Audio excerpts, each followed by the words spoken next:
Bonjour les amis, c'est Cyril de Lille. J'ai une déclaration officielle à vous faire. En vrai, il n'y a qu'une seule religion. Comment ça? Bien.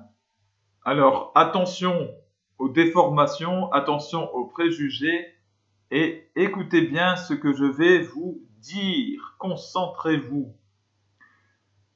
Le travail auquel je m'attelle, par le biais des vidéos sur cette chaîne, c'est un travail de vulgarisation, c'est-à-dire que mon désir, c'est de rendre plus accessible et plus simple à tous des vérités philosophiques, théologiques qui sont complexes à la base.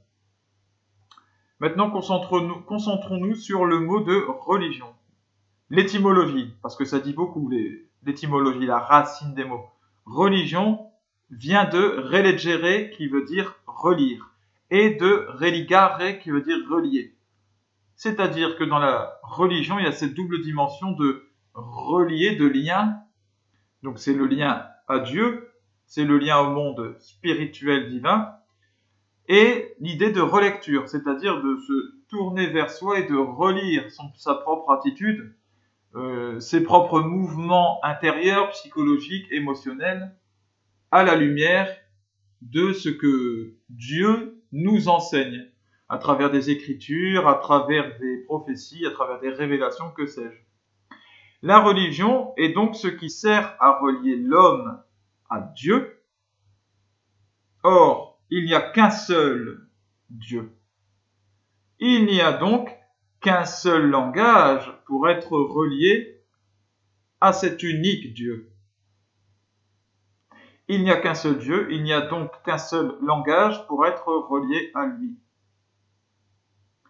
Dans l'absolu, il n'y a qu'une seule chose qui lui plaît. Et cette force suprême s'appelle l'amour. Après, elle prend de multiples formes différentes, concrètement, sur Terre. Chacun va aimer selon sa personnalité, selon ses talents, selon ce qu'il est capable de faire ou non, selon ce qu'il a à apporter. Donc, de base, nous partons sur ce principe-là. Dans l'absolu, il n'y a qu'une seule religion. La religion catholique contient l'enseignement suprême. L'enseignement, j'ai bien dit. La religion catholique est sainte en théorie et elle est pécheresse dans les faits. Parce elle contient le saint enseignement révélé par Dieu, elle prend la suite du saint enseignement du Dieu d'Israël qui a été révélé au peuple juif, elle reçoit l'enseignement du Dieu d'Israël qui s'est fait homme pour venir jusqu'à nous et qui est Jésus-Christ et qui est venu achever, qui est venu accomplir complètement la loi et les prophètes. Bien. La religion catholique est la religion instituée par le Christ. Maintenant, attention aux préjugés, aux déformations. Est-ce que je suis en train de dire que donc tous les catholiques sont saints, sont auprès de la religion parfaite et que les autres ne peuvent pas devenir saints et vont forcément vers le mal? Ce n'est absolument pas ce que j'ai dit. La religion catholique contient l'enseignement suprême. Et donc, elle contient la possibilité d'entrer parfaitement en lien avec Dieu. Pour autant, eh bien, vous savez que dans une classe, dans une école, il y a plein de mauvais élèves. Et ce n'est pas parce que ces élèves qui ne travaillent pas, qui ne veulent pas faire d'efforts, vont se retrouver dans la meilleure école qui soit, eh bien qu'ils seront de bons élèves. Si eux-mêmes, à un moment, ne font pas l'effort de travailler et de bien écouter les enseignements et de les appliquer dans leur vie, ils resteront à un piètre niveau. Et alors là, vous avez la différence entre l'Église sainte en théorie et l'Église qui est pécheresse dans les faits. Aussi, il y a d'autres religions officiellement, on va dire, d'autres façons de faire la volonté de Dieu qui ne sont pas dans l'Église catholique à proprement parler, l'Église catholique instituée. Maintenant, je vais détailler cette pensée-là. On peut grandir en religion ailleurs que dans l'Église catholique, à proprement parler. C'est pourquoi l'Église reconnaît elle-même, la preuve qu'elle contient vraiment l'enseignement divin révélé, c'est qu'elle-même le dit, elle reconnaît qu'il y a d'autres moyens d'accéder à la sainteté, comme l'islam. Voilà pourquoi Jean-Paul II a embrassé un Coran, acte qui fait encore jaser aujourd'hui beaucoup de chrétiens. L'Église reconnaît qu'il y a d'autres moyens d'accéder à la sainteté. Cependant, cette sainteté reste le Christ. L'absolu, le haut de la montagne, ça reste Jésus-Christ. Et quel que soit le point de départ que vous avez pris, selon votre culture de départ, selon le contexte, on va dire les relativités qui sont propres à votre vie, eh bien, le sommet, c'est lui. Et même en dehors de la religion, à proprement parler, celui qui va rechercher la vérité absolue, lui aussi va faire son chemin vers la vérité incarnée, totale, parfaite, qui est Jésus-Christ.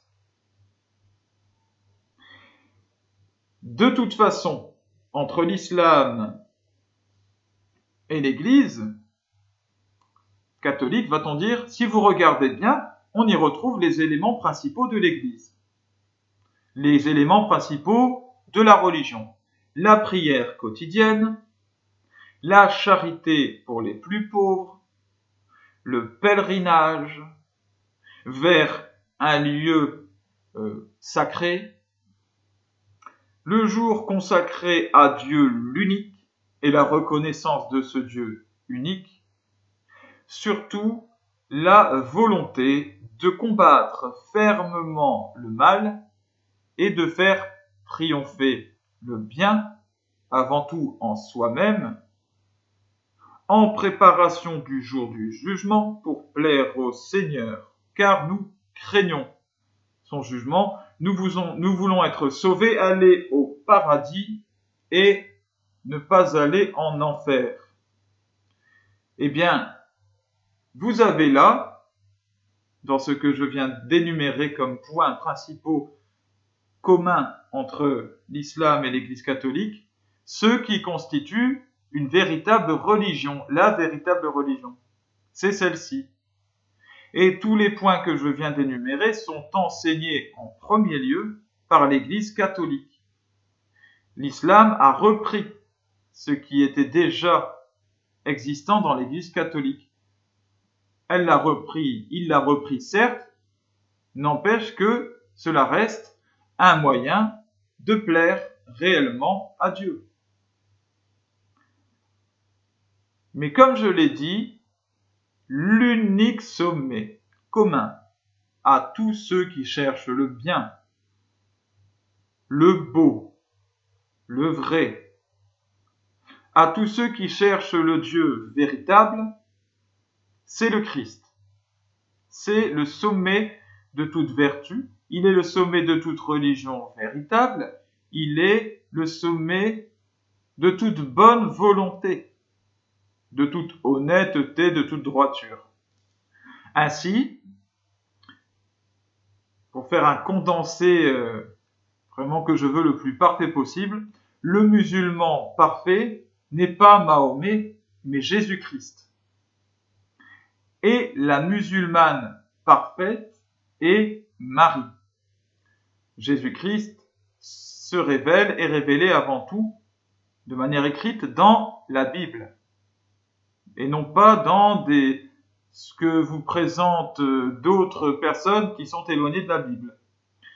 Alors si vous désirez le connaître, il faut d'abord lire les évangiles, qui n'ont pas été manipulés ou transformés ou je ne sais quoi. Les évangiles sont authentiques. Ainsi même, Allah est unique et Trinité, comme nous l'a révélé Jésus-Christ. Ainsi, Jésus-Christ est le seul juge et sauveur de chaque musulman et de chacun. Il est le Fils pour chacun sur terre, le Fils de Dieu, qu'il ait grandi, que la personne ait grandi dans l'enseignement, donc dans la religion catholique, à proprement parler, ou non. Alors, il y a une chose simple sur laquelle je peux terminer, d'où que vous veniez, quel que soit votre parcours, avancez en sainteté, avancez avec des saints préceptes, que vous soyez catholique, musulman, protestant ou je ne sais quoi d'autre, mais ne mettez jamais de barrière au saint enseignement qui vient, même si à un moment ça dépasse, vous dépassez vos racines, vous dépassez votre cadre de base. Car si vous voulez aller vers le Christ, vers Jésus, vers la vérité absolue, vers Dieu qui se révèle réellement à nous, si vous voulez accomplir le chemin, eh bien à un moment vous devrez vous détacher. C'est comme cela. Et même les catholiques, ceux qui ont grandi dans l'église catholique, ils doivent se détacher de quelque chose, de richesse, d'habitude ou de je ne sais quoi. Tout le monde est concerné par cela.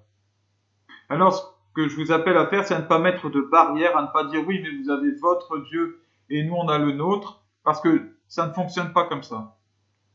Ce n'est pas parce que vous croyez en Allah que vous allez choisir au moment de votre mort d'être jugé par Allah. Ah ben moi c'est mon Dieu, c'est lui, alors je vais être jugé par lui. Puis un autre, non, moi c'était plutôt Bouddha, donc je vais aller voir de ce côté-là. C'est pas comme ça que ça fonctionne. Un seul Dieu, un seul Sauveur, un seul Messie. C'est le seul qui est venu nous sauver. Il est le chemin, la vérité et la vie. Il est Jésus-Christ. Alors, il nous dépasse toujours, constamment. Il prend des chemins qui peuvent nous surprendre, mais dans l'absolu, une seule religion pour y accéder, d'un seul cœur, un seul peuple de Dieu. Que le Seigneur vous bénisse. À bientôt.